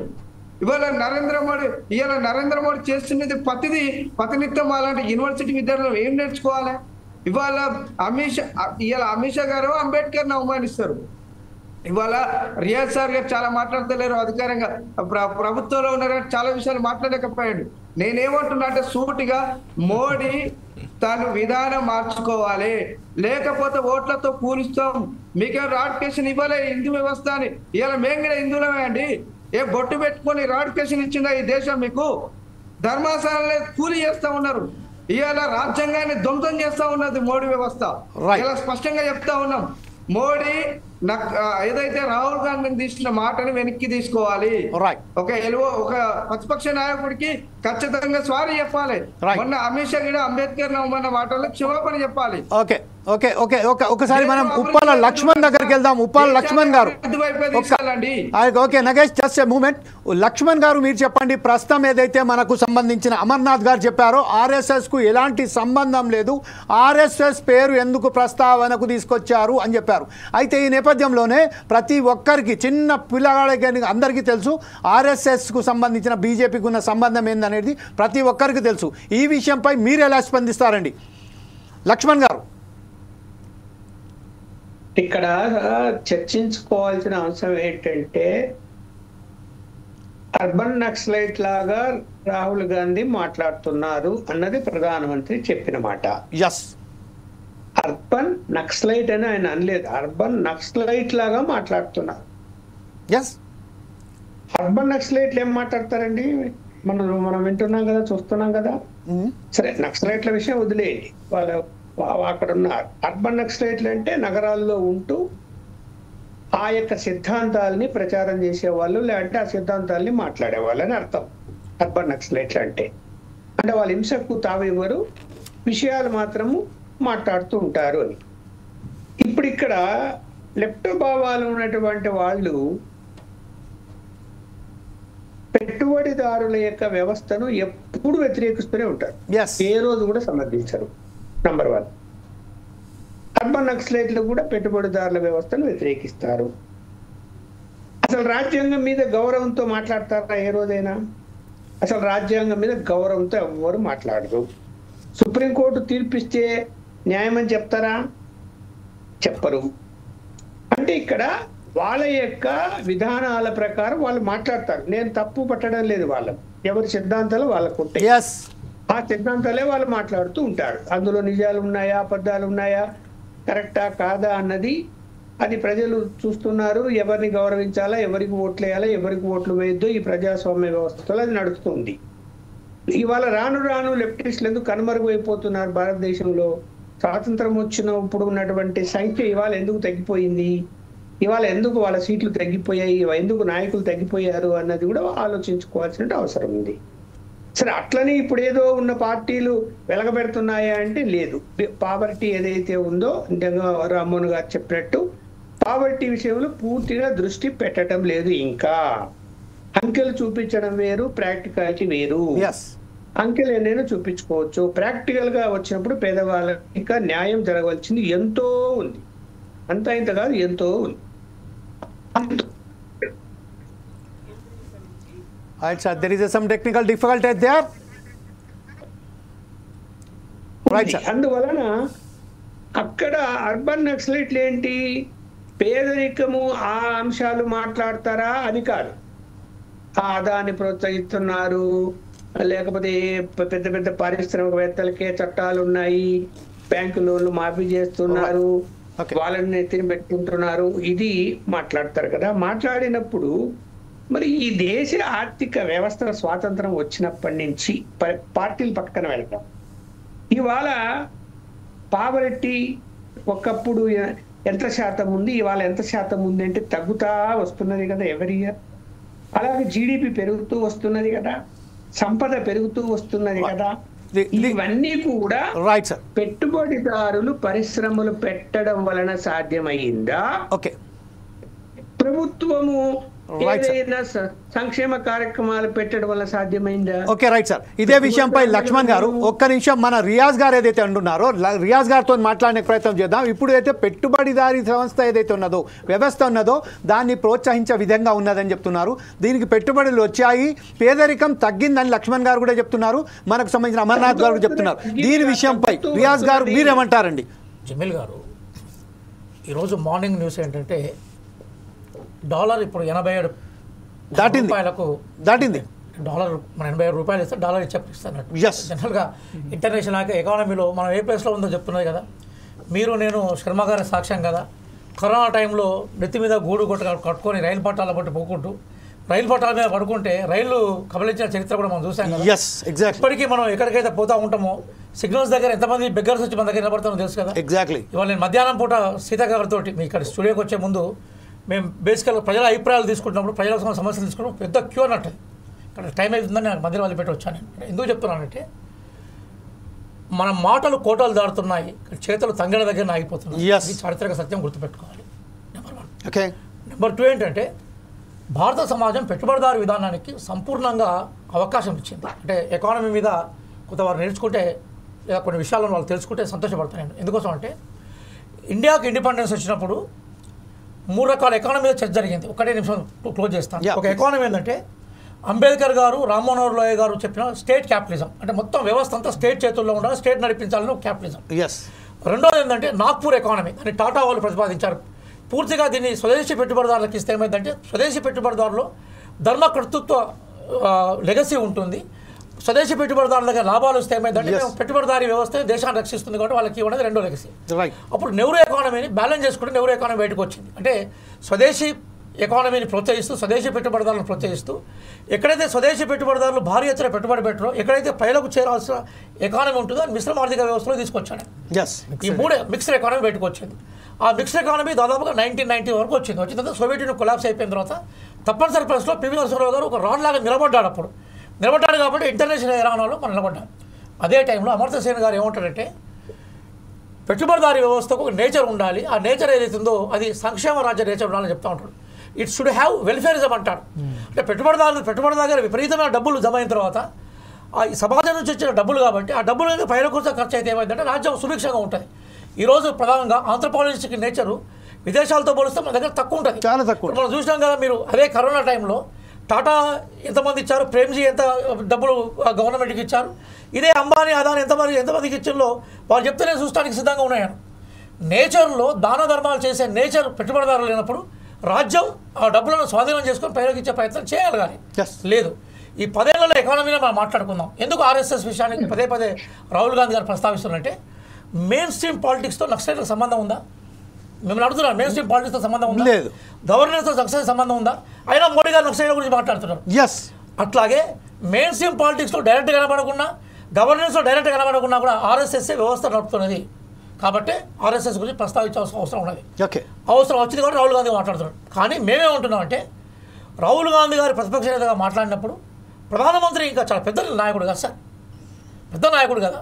ఇప్పుడు వాళ్ళు ఆయన ఇంతకుముందు విశ్లేషకులు మిత్రులు ఉప్పల్ నుంచి మాట్లాడిన సార్ ఏమన్నారంటే వారు ఏమన్నారంటే పెట్టుబడిదారుల విషయానికి ఆయన ప్రస్తావన చేసుకుంటూ వచ్చాడు. నేను పెట్టుబడిదారు విధానాన్ని కాంగ్రెస్ పార్టీ వ్యతిరేకం కాదు సార్, కానీ పెట్టుబడిదారీ వ్యవస్థకు సంబంధించిన లాభాలు ఏవైతున్నాయో సమాజానికి ఉపయోగపడే కాన్సెప్ట్తో మేము ఉన్నాం. కానీ అర్బన్ నక్సలైట్లు ఎవరైతే ఉన్నారో, అర్బన్ నక్సలైట్లు అంటే ఇప్పుడు ఆయన చెప్పిన వారు ఇచ్చిన నిర్వచనం చెప్తున్నాను. సమాజంలో ఉండి ఈ పెట్టుబడిదారీ వ్యవస్థలో ఎవరైతే లాభపడుతున్నారో మరి వాళ్ళ గురించి మాట్లాడతారు కదా. అర్బన్ నక్సలైట్ వాడు చెకోస్లోవేనియా నుంచో చైనా నుంచి మాట్లాడతలేరు కదా, ఇండియన్ సిటీస్ నుంచి మాట్లాడుతుంటారు కదా, సిటిజన్సే కదా. మీరు నేను టీవీలో కూర్చొని మాట్లాడుతున్నాం, వాళ్ళ వేదికలో మాట్లాడుతూ ఉంటారు. ఆ మాటలు భారత రాజ్యాంగానికి వ్యతిరేకంగా ఉన్నప్పుడు, భారత సార్వభౌమాధికారికి వ్యతిరేకంగా ఉన్నప్పుడు రాజ్యాంగం చర్యలు తీసుకుంటుంది. సరే, మాట్లాడేవి నేను పెట్టుబడిదారులు మాట్లాడడమనే మనం గొప్పగా తీసుకోవాలి, చేతులెట్టుకొని నిలబడాలనే కాన్సెప్ట్ రైట్ కాదు. దగ్గర చెప్పాడు. మరి అట్లాంటి మాట్లాడుకుంటే మరి అమిత్ షా గారు అదే పార్లమెంట్లో కూర్చొని అంబేద్కర్ గారి మీద ఏ వ్యాఖ్యానం చేశారో మనం చూసాం కదా. మరి దళిత సంఘాలు రోడ్ల మీదకి వచ్చి మొత్తం విధ్వంసానికి పాల్పడలే కదా. సమానంగా ఆ భాష మంచిది కాదని చెప్పాం మేము. ప్రజాస్వామ్యంలో నిబ్బరం చాలా అవసరం. పెద్దలు బీజేపీ వారు కూడా చాలా చక్కగా చెప్పారు. ప్రజాస్వామ్యంలో మాటల రీతిలో నిబ్బరం వహించాలి, అది అందరూ కూడా గౌరవించాలి. కానీ అదే సందర్భంలో పెద్ద పోస్ట్ పొజిషన్లో ఉన్న వాళ్ళు ఇంకా జాగ్రత్తగా ఉండాలి.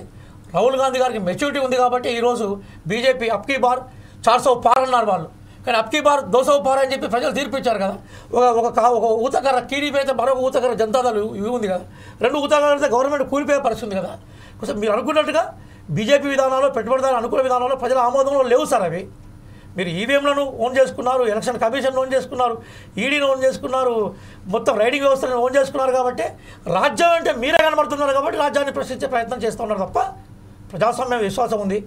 70 ఏళ్ళు ఈ దేశంలో రాజ్యాంగం మీద ఎప్పుడు చర్చ జరిగిందా? రాజ్యాంగ విధ్వంసం మీద చర్చ జరిగిందా? ఇప్పుడు చర్చ జరుగుతున్నది. రాజ్యాంగం ప్రమాదంలో ఉంది. ఆ ప్రమాదాన్ని నెట్టింది గౌరవ ప్రధాని మోడీ ఆయన బ్యాచ్ కాబట్టి, గౌరవ రాజకీయ పార్టీ బీజేపీ ఆయన బ్యాచ్ కాబట్టి మాట్లాడుతున్నాం. ఆర్ఎస్ఎస్ వాళ్ళు జాతీయ పతాకం ఎందుకు ఎగిరేట్లేదు మాట్లాడుతున్నాం? ఎగిరేది కాబట్టి ఎగిరేసిన తర్వాత మేము ఎందుకు మాట్లాడతాం? కాబట్టి దయచేసి ఈ సమాజం యొక్క లక్ష్యం ఏంటి, రాజ్యాంగ లక్ష్యం ఏంటి, దాన్ని ప్రశ్నించే హక్కు ప్రజాస్వామ్యానికి ఉంటుంది, ప్రతిపక్షం ఉంటుంది అనే నైజాన్ని వాళ్ళు నిజాన్ని గ్రహిస్తే మేము సంతోషపడతాం. రైట్. ఇదే విషయంపై ఒకసారి అమర్నాథ్ గారి దగ్గరికి వెళ్దాం. ఇప్పుడు ప్రస్తుతం అయితే అమర్నాథ్ గారు ఏదైతే రియాజ్ గారు చెప్పారో దీనికి సంబంధించిన మీ దగ్గర సమాధానం ఏంటంటే, ఇప్పుడు రియాజ్ గారు చెప్పింది let us believe for some.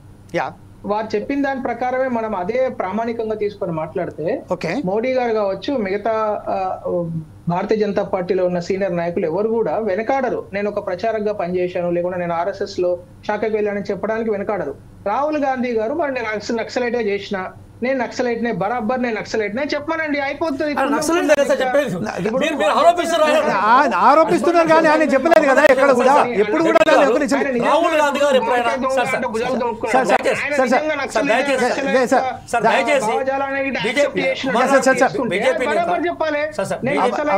భావజాలాన్ని అడాప్ట్ కాంగ్రెస్ పార్టీ అధికారంలోకి వస్తే ఇండైరెక్ట్ గా నక్సలైట్ వ్యవస్థను మీరు నడిపిస్తారు. ఆలోచిస్తున్నారు సార్. చెప్పమండి. సార్, సార్, మీరు ఆలోచిస్తున్నారు. కులం కుల సార్, లెక్క. ఇప్పుడు ఇంకా దానిలో సార్, క్వశ్చన్ ఒక్క ఏమున్నది? నిమిషం. అమర్నాథ్ గారు. అది చెప్పకుండా అమర్నాథ్ గారు. రకమైన మెట్రిక్స్ ఉంటాయి. ఇటువైపు మాట్లాడేటప్పుడు ఒకవైపు ఉంటాయి. అట్లా సార్ ఆయన బరాబర్ చెప్పాలి. నేను నక్సలైట్ ఏదైతే ఎజెండాతోనే ఇలా ఇప్పుడు చెప్పండి. జమీల్ సార్ ఒక్క మాట. యా ఒకసారి రియాజ్ గారు ఏదో చెప్పబోతున్నారు, దాని తర్వాత నగేష్ దగ్గరికి వెళ్దాం మనం. ఒకసారి రియాజ్ గారు చెప్పండి. ఒకటే అదే రియాజ్ సార్ చెప్పేదే నేను చెప్తా. రియాజ్ సార్ చెప్పేది చెప్పండి సార్. ఒకటి ఇప్పుడు ఆ అన్నగారు ఏమన్నారు, అమర్నాథ్ అన్న ఏమన్నాడు, నక్సలైట్ అని ఒప్పుకోమను, నేను ఆర్ఎస్ఎస్ బజరంగ దళాలు చేసినట్టుగా మోడీ గానీ అమిత్ షా గానీ ఒప్పుకుంటారు బీజేపీ వాళ్ళు అన్నారు. మరి స్వతంత్ర పోరాటంలో మేము గుళ్ళ మీద ఓట్లాడతామని చెప్పమనండి. స్వతంత్ర పోరాటంలో మేము లేవు. మేము గుళ్ళ మీద, ఆవుల మీద, మనుషుల మీదనే రాజకీయాలు చేస్తాం, బియ్యంల మీదనే రాజకీయాలు చేస్తాం అని ఒక మాట ఒప్పుకోమనండి. ఈ రాజ్యం మీదకి వచ్చి ఈ దేశం మీద ప్రచారాలలో ఉంటది కదా, అది చెప్పమనండి అమర్నాథ్ గారిని. ఇక నక్సలైట్ అని ఒప్పుకుంటారు రాహుల్ గాంధీ గారు. ఇంకొక విషయం ఏంటంటే, ఇంకొక విషయం దాంట్లో నేను జోడించదలుచుకుని ఏంటంటే, నక్సలైట్లకు సంబంధించింది కాంగ్రెస్ పార్టీ ఏదైతే అవలంబించిందో అదే సంస్కృతిని బీజేపీ కూడా కొనసాగుతుంది. కాకపోతే బీజేపీ కొంచెం ఎక్స్ట్రీమ్గా ఇంకా కొంచెం ముంగట వెళ్ళి ఎవరైతే అర్బన్ ప్రాంతాలలో ఉన్నానో వాళ్ళ అర్బన్ నక్సలైట్లుగా గుర్తించింది. ఇంతకుముందు గతంలో ప్రతి ఒక్కరికి ఏదైతే ద్వంద్వ వైఖరి కాంగ్రెస్కు సంబంధించింది కానీ బీజేపీకి సంబంధించి కానీ ఇతర ఎవరైతే ఉన్నారో వాళ్ళందరూ ఇదే వైఖరి విలమించారు. లేదు సార్, ఖచ్చితంగా ఉన్నది. కాబట్టి ఇంతకుముందు ఒకవేళ ద్వంద్వ వైఖరి లేకపోతే, ఒకవేళ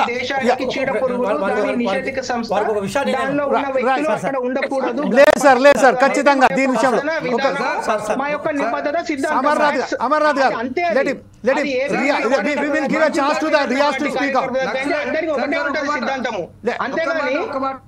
అంతేగాని ఇప్పుడు బ్రదర్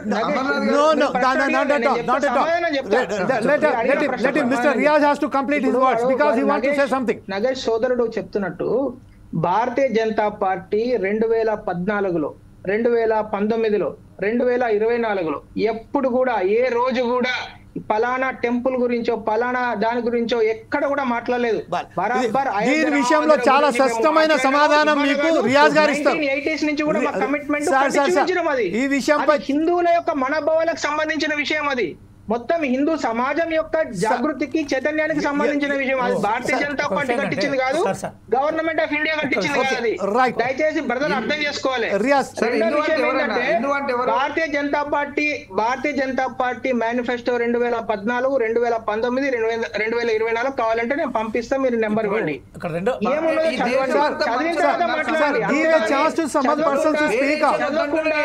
అసలు మేనిఫెస్టోలో ఏముంది? 11 సంవత్సరాల నుంచి బీజేపీ ఏం చేస్తున్నది? 9 కోట్ల మందికి ఈ రోజు 12 కోట్ల మందికి ఈ రోజు శౌచాలయాలు కట్టించింది తప్ప 4.5 కోట్ల మందికి ఇల్లులు ఇవ్వడం తప్ప, ఇల్లు లేని పేదలకు ఈ దేశంలో దాదాపు 1,00,000 కిలోమీటర్ల నేషనల్ హైవేస్ సిసి రోడ్లు. ఇది చాలా ఏంటంటే ఇంత వ్యవస్థలో మనం ఇంత దారుణంగా 70 సంవత్సరాల తర్వాత కూడా మనం శౌచాలయాల గురించి మాట్లాడుతున్నామంటే దీనికన్నా దరిద్ర రేఖ ఎక్కడ లేదని నేను భావిస్తున్నాను సార్. ఈ విషయంపై జమీల్ గారు ఏది కాదు చెప్పండి.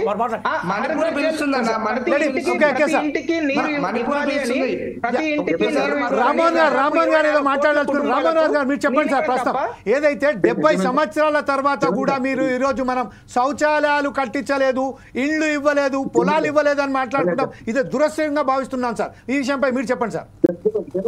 జమీల్ గారు ఎస్ సార్ మాట్లాడచ్చా? అభివృద్ధి నిరంతర ప్రక్రియ సార్.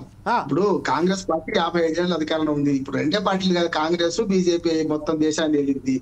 కానీ అభివృద్ధి నిరంతర ప్రక్రియ. ఇప్పుడు అమర్నాథ్ గారు అంటున్నారు కదా, 25 కోట్ల మంది మేము పేదరికానికి దాని దేశం. ఢిల్లీలో అనిశ్చిత ఉచితాలు ఎందుకు పట్టిస్తున్నారండి? అంటే ఇంకా పేదగా ఉన్నట్టే కదా. ఏమంటున్నారు? ప్రజాస్వామ్య హరణంలో రామ్మోహన్ గారు అది పేదవాళ్ళకు మాత్రమే ఇస్తామని చెప్పట్లేదు, ప్రతి వాళ్ళకి ఇవ్వడంతో.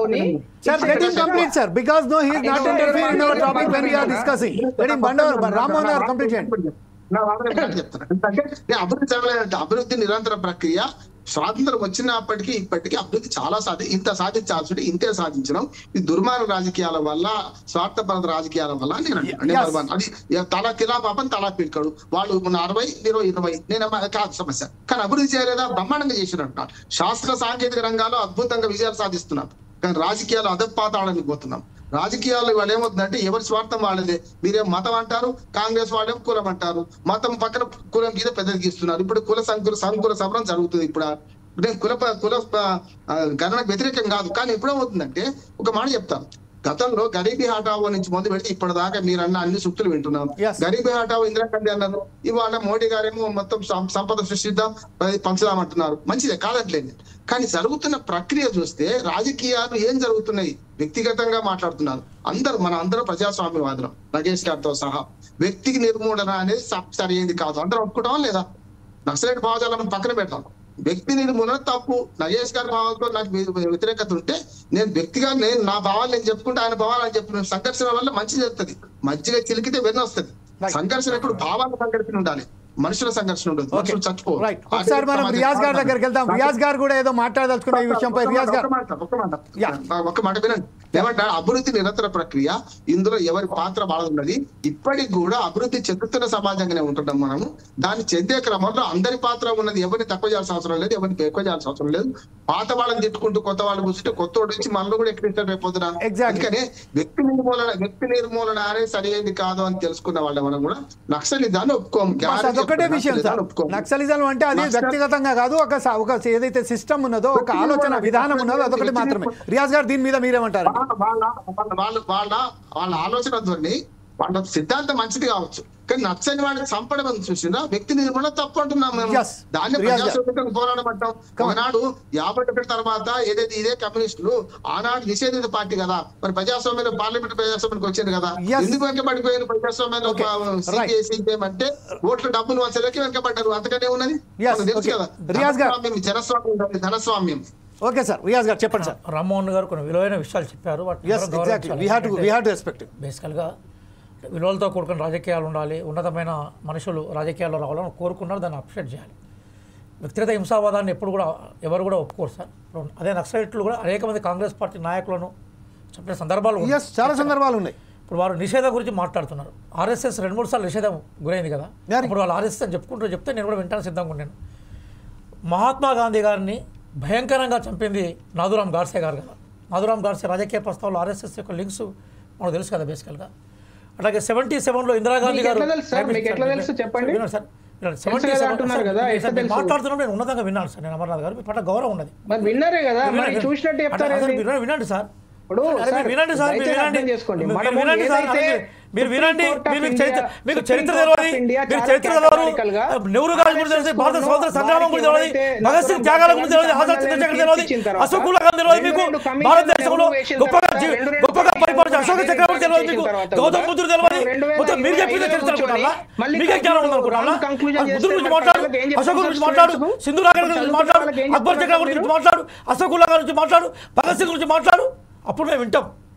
మోడీనే మొత్తం ప్రపంచమా? మోడీ భారతమయమా? సమయం నేర్చుకోండి.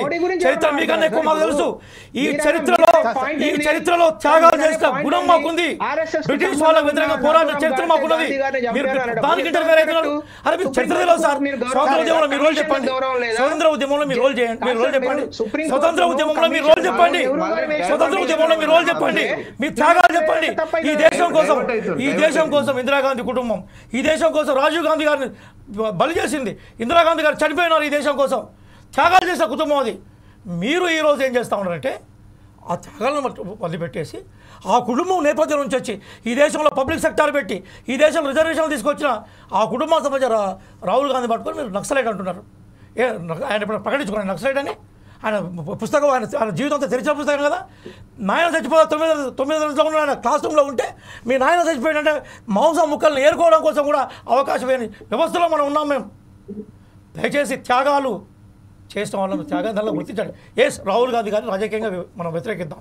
మీకు ఏమైనా ఇష్టం లేకుంటే రాహుల్ గాంధీ గారి భావజాలం మీకు ఏమైనా ఇష్టం అనుకుంటే రాజకీయంగా ఎదుర్కోండి. కానీ ఆయన పట్టుకొచ్చి మీ అమిత్ షా గారు 2026 వరకు నక్సలైట్ ఉద్యమాన్ని మొత్తం తుడిచేస్తాం, నక్సలైట్ చంపేస్తాం అంటారు. మీరు రాహుల్ గాంధీ గారు పట్టుకొని అర్బన్ నక్సలైట్ అంటారు. అంటే రాహుల్ గాంధీ గారిని ఏం చేయబోతున్నారు మీరు? ఏం చేయబోతున్నారు సార్? అంటే హింసాత్మక రాజకీయాలను భారతదేశం తీసుకురావాలనుకుంటున్నారా? రాహుల్ గాంధీ గారు తెల్లారైతే రాజ్యాంగాన్ని పట్టుకొని పోతున్నారు. రాజ్యాంగం విధ్వంసం అవుతుందని చెప్తున్నారు. ఆ రాజ్యాంగం మీద చర్చ చేయండి. ఆ రాజ్యాంగం రాసి అంబేద్కర్ని అపహాస్యం చేసిన పార్టీ కదా సార్. ఆ రాజ్యాంగాన్ని అపహాస్యం చేసిన అమిత్ షా గారు టేబుల్ మీద కూర్చొని అంబేద్కర్ గారిని అపహాస్యం చేసిన చరిత్ర మాకు తెలియదా? దయచేసి మీరు బేసికల్గా అదే మీరు నేను చెప్పలేదు సార్. ఏ టీవీ ఓపెన్ చేసినా అమిత్ షా గారు మేము ఆవేశంతో చెప్పినాను, ఆలోచనలు కూడా చెప్పాను. మా ప్రకటించుకున్నాను. మేమేమంటున్నాం అంటే అంబేద్కర్ గారు దైవంగా పూజించే దేశం ఇది. అంబేద్కర్ గారి వల్లే మేమందరం కూడా కింది వర్గాల నుంచి వచ్చి మాట్లాడగలుగుతున్నాం. మేము అంబేద్కర్ గారి వల్లనే మేము కింది వర్గాల నుంచి కొడుకు మాట్లాడగలుగుతున్నాం. కింది వర్గాల నుంచి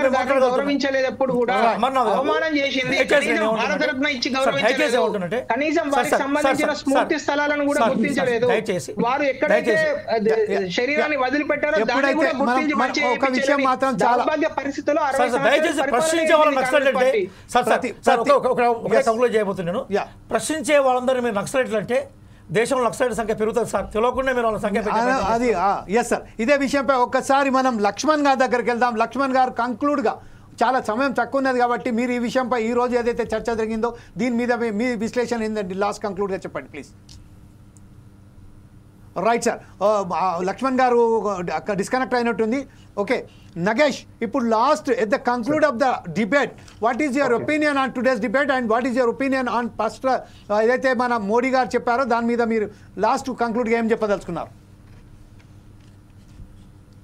నేను ఒకటే మాట్లాడుతా ఉన్నా, అమర్నాథ్ అన్న కానీ మిగతా ఉన్న టోటల్ ఫస్ట్ ఇండియా అన్న, మన అందరం ఈ దేశం భారతదేశం వాళ్ళు భారత్ మాతకి జయ అనే బదులు మనుషుల మీద కొంచెం మానవత్వం చూపండి అన్న కొద్దిగా. ఎందుకంటే మీ వాయిస్ బాగా డిస్టర్బెన్స్ ఉంది. Let's will go to the Sudhakar Sharmaji. Sudhakar Sharma garu, as right now we have very చాలా ఇంపార్టెంట్ టాపిక్స్ మనం ఈరోజు మాట్లాడడం జరిగింది. కాకపోతే దాన్ని మీరు ఏకీభవిస్తున్నారా? మోడీ గారు ఏదైతే చెప్పారో నక్సలైట్ల భాష వాడుతున్నారు అని ఏదైతే పదం వాడారో దాన్ని మీరు ఎట్లా విశ్లేషిస్తారు? కంక్లూడ్గా మీ ఒపీనియన్ చెప్పండి సార్. Thank you Jameelji. నిజంగా ఈరోజు ఒక అద్భుతమైనటువంటి డిబేట్ జరిగింది. ఇక్కడ ఉన్నటువంటి పెద్దలందరూ కూడా నిష్పక్షపాతంగా వాళ్ళ మనసులో ఉన్నటువంటి అభిప్రాయాలను బహిర్గతం చేయటం, వ్యక్తం చేయటం జరిగింది. అది నిజంగా ఒక మంచి పరిణామం. మనం ఉన్నది ప్రజాస్వామ్య దేశం, ఇంకోటి సమసమాజ నిర్మాణ లక్ష్యంగా ఉన్నటువంటి వాళ్ళం కాబట్టి మనం నిజంగా పార్టీలకు అతీతంగా కొన్ని అంశాలను మాట్లాడుకుందాం. ముఖ్యంగా ఇప్పుడు ఉన్నటువంటి contemporary economic scenario, global scenario కనుక మనం చూసినట్టయితే దేశం ఎదగవలసినటువంటి ఆవశ్యకత ఉంది. మనం 1, 2, 3 అనేటువంటి గ్లోబల్ ఎకనామిక్ ర్యాంకింగ్స్ చూసుకుంటే యుఎస్ తర్వాత ఉన్నటువంటి చైనాకు, చైనా తర్వాత ఉన్నటువంటి దేశానికి మధ్య ఆ $1 ట్రిలియన్ ఉన్నటువంటి వ్యత్యాసం కనుక మనం చూస్తే నిజంగా నివ్వెరపోవలసినటువంటి పరిస్థితి. మరి ఈ నేపథ్యంలో దేశాన్ని అభివృద్ధి పథంలో తీసుకుపోవడానికి ప్రజలందరూ కూడా నమ్మకం ఉంచి ఓట్లేసి మిమ్మల్ని అక్కడ ఆ స్థానాల్లో కూర్చోబెడుతున్నారు. ఇది కాంగ్రెస్ కావచ్చు, బీజేపీ కావచ్చు. కానీ నిజంగా మనం ఒకటి చూస్తే ఇప్పుడు 75 సంవత్సరాలు దాటిపోయిన ఈ నేపథ్యంలో రెండు పార్టీలు కూడా అద్భుతంగా పనిచేశాయి. ఇప్పుడు 1991లో తీసుకున్నటువంటి ఒక అద్భుతమైన నిర్ణయం వల్లే ఈరోజు టేక్ ఆఫ్ అనేది మనం తీసుకున్నాం. ఆ తర్వాత ఇప్పుడు తీసుకొచ్చినటువంటి టెక్నాలజికల్ ప్రోగ్రెషన్ ఏదైతే ఉందో దానివల్ల కూడా అంతర్జాతీయంగా మనకు ఒక ఖ్యాతి విఖ్యాతి ఉన్నాయి. కానీ ఇవన్నీ ఒక పక్క అయితే అసలు మనం సభల్లో ఎలా ప్రవర్తిస్తున్నాం, పార్టీల యొక్క మనోభావాలు చూస్తే నిజంగా ఆశ్చర్యం కలుగుతోంది. ఇంత దేశం 5000 సంవత్సరాల ఘన చరిత్ర ఉన్నటువంటి మన భారతదేశంలో పార్లమెంట్ హౌస్లో ఎలా కండక్ట్ చేసుకుంటారని ప్రపంచ దేశాలంతా కూడా చూస్తూ ఉంటాయి. మరి ఆ నేపథ్యంలో నిజంగా ఈ వాగ్ వివాదాలు వాళ్ళ మధ్య జరుగుతున్నటువంటి ఆ సంఘటనలు చూస్తే చాలా మనకు ఆశ్చర్యం కలుగుతుంది. ఇది నిర్మోహమాటంగా మనం చెప్పుకోవాలి, భారతదేశం యొక్క స్థాయికి తగినటువంటి ప్రవర్తన కాదు. అది మోడీ గారు చేసినా లేదా ప్రతిపక్ష నాయకుడు చేసినా కూడా ఎవరు చేసినా అది ఆక్షేపణీయమే, అది నిజంగా అనుసరణీయం కాదు. ఎందువల్ల అంటే ఇక్కడ పెద్ద పార్టీలు ఇవి. కాంగ్రెస్ పార్టీకి ఒక ఘన చరిత్ర ఉంది, భారతీయ జనతా పార్టీ కూడా తన ఒక నేపథ్యంతో. ఇక్కడ మనం ఎప్పుడు కూడా వ్యక్తి నింద అనేది చాలా తప్పు. వ్యక్తి నింద కాదు మనం చేయవలసింది, అక్కడ సిద్ధాంతంలో ఏదైనా భేదం ఉంటే దాన్ని పరిష్కారం చేసుకునేటువంటి మార్గాన్ని మనం ఎన్నుకోవాలి. అంతేగాని వ్యక్తిని నిందిస్తే ఏమొస్తుందండి? ఇప్పుడు పరస్పరం అలా నిందించుకోవడానికే మిమ్మల్ని అక్కడ మేము తెచ్చి కూర్చోబెట్టుకునేది కాదుగా. మీకు అవకాశం ఇచ్చింది ఎందుకంటే మీరు మా గొంతుకయ్యే అక్కడ మీరు పోరాడతారంటే. ఒకటి నేను గమనిస్తున్నాను, ఈ పాలకపక్షం కానివ్వండి, ప్రతిపక్షం కానివ్వండి, అవకాశం ఎప్పుడు వస్తుందా అప్పుడు ఇంకోరి మీద దాడి చేస్తామనే నేపథ్యం ఆ మైండ్ సెట్తోనే ఉన్నారు. కానీ దేశానికి మంచి చేయాలనేటువంటి మైండ్ సెట్ ఇంకా పూర్తిగా లేదు. ప్రధానంగా వాళ్ళ ఫ్రేమ్వర్క్లో ఇదే ఉంది. ఎక్కడ ఎవరు ఏ చిన్న పొరపాటు చేస్తారా దాన్ని వెంటనే మనం పట్టుకుందాం అనేటువంటి నేపథ్యంలోనే అక్కడ అందరూ ఉన్నారు. ఇది నిజంగా మన దేశానికి హితకరం కాదు. పెద్ద పార్టీలు మీరు, ఘనమైన నేపథ్యం ఉన్నవాళ్ళు మీరు ఇప్పటికైనా పర్వాలేదు, మీ యొక్క నేపథ్యము మీ వీటిని గత వైభవాన్ని గుర్తు తెచ్చుకొని మీ స్థాయిని మీరు నిలబెట్టుకోండి. అక్కడ మీరు చేయవలసింది ఏమంటే దేశం సమగ్రంగా ఎలా ముందుకు వెళ్ళాలనేటువంటి ఆలోచనలు చేయండి. దానికి ప్రతిపక్షం యొక్క అద్భుతమైన సలహాలు సూచనలు ఉంటే మనస్ఫూర్తిగా స్వీకరించండి. విభేదించవలసి వచ్చిన నేపథ్యం ఉంటే అప్పుడు హుందాగా విభేదించండి. ఇలాంటి విజ్ఞప్తి చేసుకుంటూ దేశం ముఖ్యం, ప్రజలు ముఖ్యం, సమాజం ముఖ్యం అనేటువంటి భావాలతో మనం ముందుకు వెళ్దాం. పరస్పరమైనటువంటి వైరం వద్దు. ఎందుకంటే ఇక్కడ నిజంగా చెప్పాలి అంటే మళ్ళీ కలుసుకున్నప్పుడు పెద్దలు ఎవరైనా ఇప్పుడు రాహుల్ గాంధీ గారు కానీ మోడీని కలిసినప్పుడు పరస్పరం బాగానే ఉంటారు. కానీ ఈ సిద్ధాంతాల్లోనే మీకు వైవిధ్యం ఉంది. దీన్ని ఎప్పుడు గుర్తుపెట్టుకోండి. వ్యక్తిగా పర్సనల్గా ఈగోయిస్టిక్గా తీసుకోవద్దండి. ఇది చాలా దూరం వెళ్ళిపోతుంది. దేశాన్ని మనం డీవియేట్, ఒక మంచి ట్రాక్ నుంచి డీవియేట్ చేస్తున్నాం మనం. దానికి ఆ సభలో ఉన్న ప్రతి వ్యక్తికి ఆ బాధ్యత అనేది ఉంటుంది. కాబట్టి దయచేసి ఇది 4 Sides టీవీ యొక్క విజ్ఞప్తిగా మీరు అందరూ పెద్ద మనసు చేసుకొని స్వీకరించండి. మీకు ఇచ్చిన అవకాశాన్ని సద్వినియోగపరచుకోండి. మనకు దేశం ముఖ్యం, ఈ తప్పిదాలపై దృష్టి ఉంచొద్దండి అని విన్నపం చేసుకుంటూ సెలవు తీసుకుంటుంది. రైట్ సార్, ఈరోజు చర్చ పాల్గొన్నందుకు బండారు రామ్మోహన్ గారికి, ఉప్పల్ లక్ష్మణ్ గారికి, అలాగే రియాజ్ గారికి, అమర్నాథ్ గారికి, బోనాల్ నాగేష్ గారికి అందరికీ ధన్యవాదాలు చెప్తూ రేపు మరొకసారి మీ ముందుకు వస్తాం. అప్పటిదాకా చూస్తూనే ఉండండి 4 Sides టీవీ.